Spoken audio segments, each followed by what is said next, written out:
Welcome again today.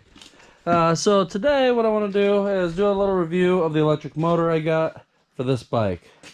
This bike is a fairly heavy bike. It's not as big as it looks in the pictures. I kind of tried to scale down a bagger like a Harley that has the big 30-inch wheel. This is actually a 26-inch wheel. It's got a 20 by 4-inch rear wheel that all said and done is about a 24-inch diameter. The weight is about 150 pounds, fully dressed with everything as you see it right now. Motor. Now I do also have installation videos for this kit if you would like to check them out. The video might be popping up here. If it doesn't pop up here, it's because I haven't figured out how to make it. So if it not, it'll pop up here in the end of the video. So it was an easy installation. It just bolts right in, right? Everything goes right into place, slid right together. On this bike, it's a little longer of a reach to the battery, which I located back here in my saddlebag. So that's a little of a long reach for the wires. I did have to stretch them. However, if this was on a regular bicycle, installation probably would have been less than an hour. You wouldn't have had to customize anything like I did on the screen and made brackets. It bolted right onto everything. And you could probably get it done in less than an hour. It's essentially plug and play on a regular bicycle. So specifically the one I got is the Bafang BBSHD 48 volt 1000 watt motor. So I ordered it with a 52 volt battery and it was reprogrammed for that. I got it on the Amazon and that was that. Couple days this came. This battery came in no time at all. I was amazed. It came from China. This came from Vegas in 2 days. This came from China. Showed up about a week after that motor. So I was amazed. When do you ever see shipping like that? Now, to use this, it's pretty simple. All you got to do is flip the battery switch on. And then it comes with this nice little installation rack, which is meant to go to the cup holder on a bicycle. You screw it right to the frame and it's perfect spacing. I mounted it in here though, as you can see, and that's that. It does come with a key that you can use right here and lock it in. On here I don't really need it, and in my opinion, if it's on a bicycle, it's not like a key for security like an automobile. It's more of a key to keep it from falling off of there, really, just because, come on, it's a bicycle. If they really want, they'll take the whole bicycle. Now, on this bike, I got it with the, I believe it's the 750C screen. It's got Bluetooth. But the Bluetooth only works with Apple devices. So I don't have Apple device. I kind of knew that buying it anyway. It was in the specs. But so I can't use the wireless Bluetooth function on it. But that's okay with me. This is right here. This is the hand control for it. You've got a plus button, a minus button, an M button, and a power button. So once you turn the battery on, everything's plugged in. All you gotta do is hold the power button for a second, and it says welcome. So hopefully y'all can see this inside. That's why I got my door shut here, so you guys can see the screen. Now, if you look at this screen, I like this because I got this specifically because of the dimensions. It would mount right here on top of my triple tree with some little brackets I made for it. And it's kind of molded like it would go there. So on here, it doesn't look like some jerry-rigged thing. It looks like it's supposed to be there. Now, same with the controller. Now you got a few things on here. Right here, you got your speed. That's your wattage. This is your pass setting. There's your battery life percentage. You got the time. It's got your trip meter, which I haven't gone anywhere yet, and it's got your odometer. So I've gone 34.3 miles since I've had this on here. It's at 90% battery right now. I haven't charged it in, I don't know, probably a couple weeks, honestly. And the battery actually lasts a long time. Usually if I'm riding around town, I'll go on pass 1 or 2. I'll use them proportionately to my gears. So in the lower gears, I'll go 1 and 2. They have a little less power because you can hear it really give it the beans, right, when you're getting on it. So really, it's got the torque sensor in the crank, and it's not really a torque sensor. It doesn't sense how fast you spin the pedals. It just senses if they spin. So if you spin the pedals, it starts powering the motor to whatever power level you've decided it should be at with the pass settings, right? I think with mine being reprogrammed, it's got a little better throttle control, but only have the 5 pass settings. And at any point on any pass setting, you can also opt to use the throttle. So I'll usually only use pass 4 or 5 if I'm in a higher gear, like 6 to 8, because I do have an 8-speed rear end in here. It's a Shimano 8-speed cassette in the rear. I got the 42 tooth sprocket on the front, so that way it would have enough torque. I think the one that would originally come with it is like a 48 or something. I don't remember exactly, but I got the option of the 42 tooth one. So smaller diameter here, so I have a lower top speed, but it'll put more power to the wheels. That would help for longevity of the battery and everything, because I figure also when the battery's out, I'd still be able to pedal it. It'll be a little easier for myself. Now, one thing, I was amazed with this thing. Once I actually took it out on the road, it blew my balls off. Blew them clean off. They went to outer space, I think. I don't know. I haven't found them since. But, you know, I don't expect something like that from a homebrew kit. And this thing is, you know, it's made for anybody to put on kind of any bicycle, really. This is a 120 millimeter one, so it's meant for the wide fat bike bottom bracket. But man, it's good quality. I was blown away. I don't use full throttle because I don't want to max it out. And I try to watch my wattage, and I try to keep it around 800 or so when I'm using the throttle. And I've gotten up to 30 miles an hour and not at full throttle. So it's got some power. Keep in mind, 150-pound bike, me on top, that's about 300 to 350 pounds, somewhere in that range, going down the road. That's a lot of weight, too, that it's carrying at 30 miles an hour. So I also went on a ride, a cruise where I went. It was about 8 to 10 miles, I believe. I was cruising about 30 miles an hour. There's a pretty long grade on there going both ways because there's a little dip in the road, and held 30 miles an hour on it, no problem, not at full throttle, and didn't use the pedals at all, and it took about 10% of my battery life away. So I was pretty impressed with that. What else? Also about this, it's what else? So normally if I'm pedaling around town, you know, I'm going about 10 to 15 miles an hour pedaling, and I'll usually keep it past 2 to 4 while I'm cruising at that speed. And it stays around 200-300 watts, maybe max. And the battery life lasts forever, really, at that rate. So as you can see, it times out when you're sitting here. So I'm thoroughly impressed. 34 miles on it. I've charged it twice, and I've honestly never, in those 2 times I charged it, the once was when it first came in, I plugged it in, and then I charged it once the battery life was down to 60%, and as you can see, it's down to 90% again, and I'm at 34 miles. So you get the right combination, you watch your wattage, and you use your pedals and stuff, you can get some really impressive range with this. So now that's said, let's go for a short cruise, huh? All right, so let's see, last things before we go on the road. What else we got? I got the optional shift interrupter. So it has a little sensor where you cut your shift cable, slide it in between the 2 pieces, so that way when the cable moves, there's little wheels in it that sense that, and it momentarily cuts power to the motor so it doesn't bang on your gears and break your chain. Works pretty good. The other way you can stop power to it is by hitting the brake. Obviously this one didn't come with it. This was I chose to only use the front brake, so that way it would still have my rear gears on here, my shifters, and still integrated with the front brake, or the back brake, I'm sorry. So the front brake here, you can see it's got this extra wire. That's for the sensor. So when you pull the brake, it cuts power to the front motor. So you could just tap that and it would cut power to shift.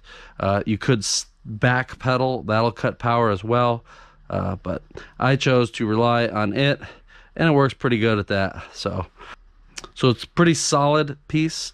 I didn't actually weigh it, but the motor and battery, I would guess together somewhere between 10 and 20 pounds at least. That's a heavy, solid motor there. It's a good little weight. Same with that big battery back there. It's a 14 amp hour, 52 volt battery. So, all right, let's go for a little ride. And I don't think you'll be able to see the screen while I'm riding, so I'll put this up. You can see some stuff. We'll do some pedaling, and I'll tell you speeds and wattage. I did program the speeds in there, so you can control a lot of stuff through this screen. If you hit the menu button, you can go through your average, your max speed. So my average so far is 11.6, my max is 33.6, and RT is real time. Let's see. I think you can hold it and go to menu. I can't remember how to do the menu. I'd have to go back through the instructions. But you can go through the menu and actually control quite a bit of stuff on it. So one thing I did was I adjusted the speed limit a little bit. I bumped it up a little bit. I think it was at like 25 when I got it, and I bumped that up. And then I also went and programmed in my wheel size so the speedometer would be accurate, and it actually is fairly accurate. So all right, let's see.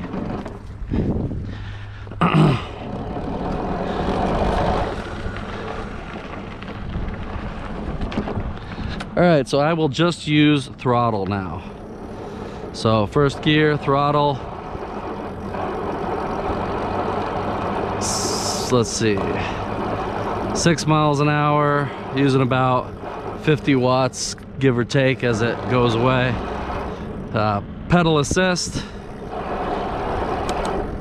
Second gear, third gear, fourth gear, fifth gear, pedal assist, pass 1, cruising at 10 miles an hour right now, using 28 watts. So that's not bad at all. Going to 6th gear, now holding that speed, it's getting a little harder to pedal, using 28 watts, so let's step it up. Pass 2. Again, we're at 28 watts, but now I'm going 11 miles an hour. Let's go up another gear. 7. Pass 3. Now it's really starting to kick in the power. Picks me right up to 13 and a half. Using about 160 watts, pedaling lightly.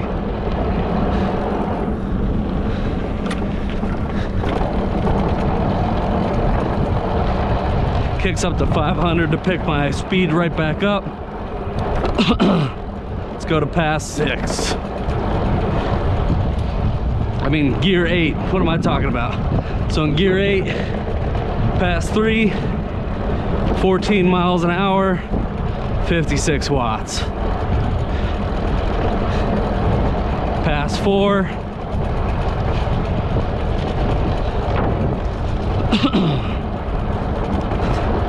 15.8 miles an hour, around 112 watts. So here and there, as the wind picks up and you get a little hill, slow down a little bit, your wattage will change. It'll increase the more you rely on the motor. And if you pedal harder, it's like it's got a set speed that it wants to achieve. It seems like that's what it's reaching for. So now, if I go to pass 5, pass 5, we're at 130, 190 watts, 17 miles an hour, pedaling away. So, not too shabby. And I'm pedaling lightly. Now, if I stop pedaling, Use the throttle. Showing 1300 watts, 1400 watts. And I'm just keeping it right around there. 25 miles an hour. 27, 28. 28 miles an hour. Didn't hit full throttle at all. I was keeping it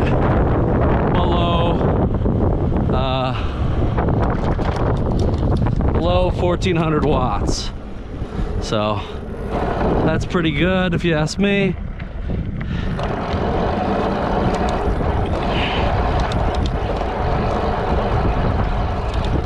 So I use my pass and my gears together, kind of up them with my gears. That's like adding an extra gear into the mix. And I'm already going 17 now. All right, now let's do some throttle only speed here. All right.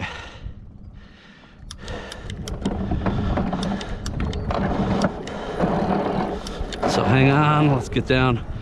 All right, first gear, dead stop. Let's go throttle only, see what we can do.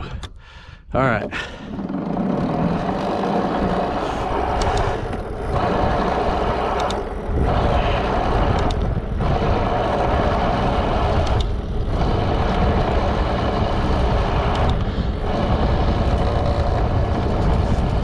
In pass one, I think the max we hit there was about 700 watts, and I'm holding the throttle all the way down right now. Now we're about 800 watts, completely full throttle, 20 miles an hour in pass one. So that's pretty good too. No pedaling whatsoever. All right, let's turn around. Let's try a different pass setting. So again, I'll start in one, just because I don't want it banging around in the low gears. You know what? Let's start in 3. All right, ready? Here we go. 1100 watts, holding full throttle, 17, 18, 19. 7th gear, 21 miles an hour, 22, 1100 watts. Pass 4, 1200 watts, 25 miles an hour. Pass 5, 13, 1400 watts, 1400 watts, 28 miles an hour. And that's as far as I'm gonna go. It's a little rough. So I did hit 29 right there before I let off. So that was also pass 5. But it can get pretty rough feeling. I don't have a suspension on this bike. It's just rigid and it's homemade. I don't know how much it could or couldn't take.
Now doing those speed runs, using the full throttle, keeping that power. I'm down to 69% battery now.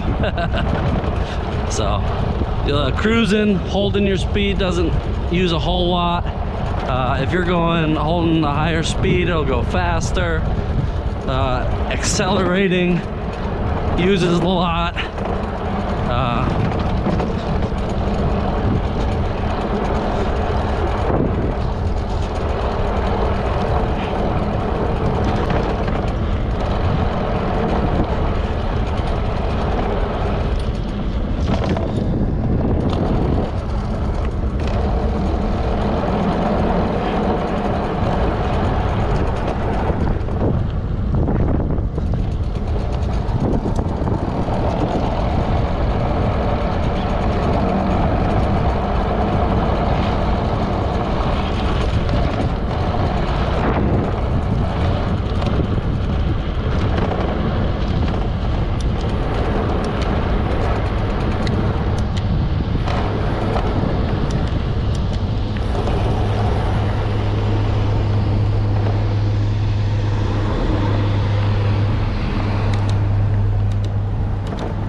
All right, there we go.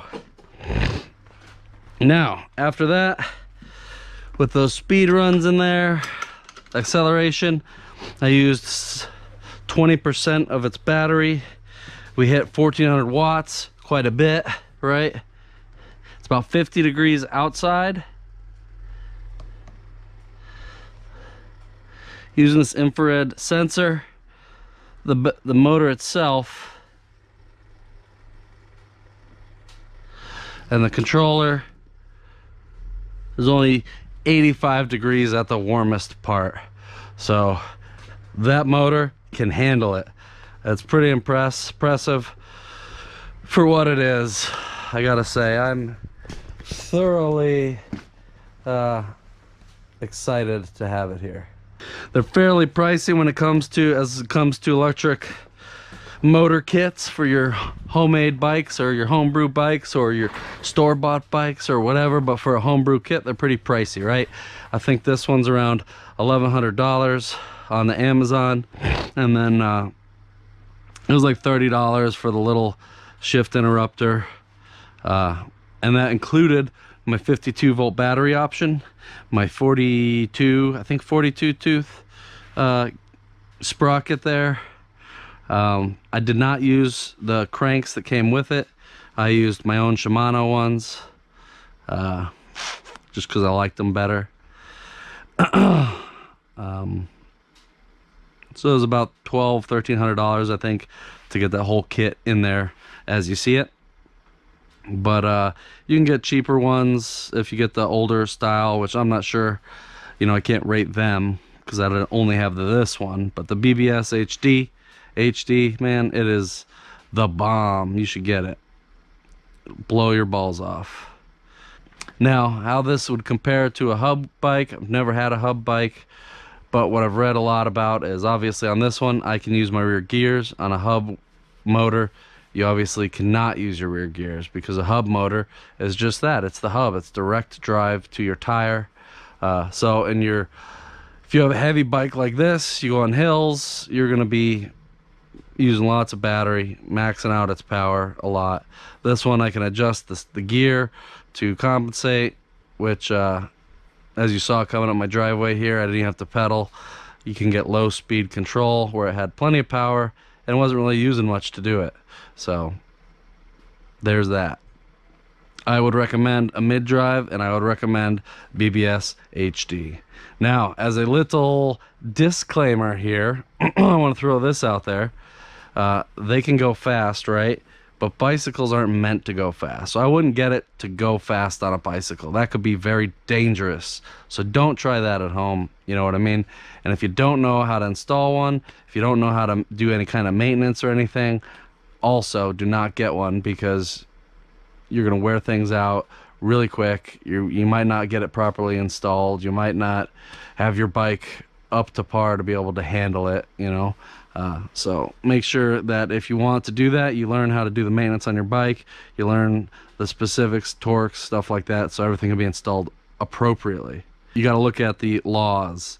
So depending on what state you're at, can make it legal or illegal. It's not that it's illegal to have, it just depends on the type of license you may need to operate it and where you'd be able to operate it.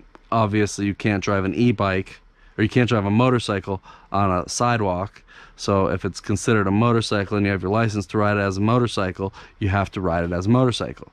You have to have your lights, you have to get it registered, you have to do all the stuff that you would for a motorcycle. You ride it on the road, not the sidewalks, not bike trails, etc. So make sure you're paying attention to the laws. I don't want anybody going out there and breaking the laws where you're at. You know, I'm not going to be liable for that. You guys need to be. And then, final say, make sure you got some good brakes on that sucker. I got big disc brakes on this because it's a lot of weight. And I don't intend to use it, ride it as the 30-mile-an-hour bike to get places like a motorcycle. You know, I just got the big motor so I can make it up hills. That was really the limit. I got it so I can putz around town here with it and pass 1, 2, 3, use it at like 28 watts most of the time, and it's just using it as an assist. That's how I typically use it. That's how I intend to use it. You know, I don't think any of these components are really able to withstand 30 miles an hour for extended period, or especially daily driving around regularly. So that's a lot of wear, it's a lot of heat, it's a lot of power that bicycle components are just not intended to have. 1,000-watt motor here, 1,000 watts. The average person pedaling is about 100 watts. So you put 1,000 on there, that's like 10 more people standing on those pedals with you. And as you saw, I hit 1,400 watts. So that's 1,400, or that's 14 people powering those pedals along with me. So that's the power of 15 people pedaling this bicycle at the same time, essentially. So that's how you have the power to go fast. That's how you can accelerate fast. That's how you can get up hills good. But that's a lot of power. And it's still through that standard bicycle chain, still through the standard bicycle tires, wheels, spokes, brakes. So keep that in mind when you're doing this stuff. You want to be safe out there, all right? I don't want anybody going out there and getting hurt. And I certainly don't want anybody getting out there and getting hurt because of my video, all right? But what I got to say is, if you're set on it, set on an e-bike, Bafang, man. Get the Bafang BBSHD. It'll blow your balls off. See you next time.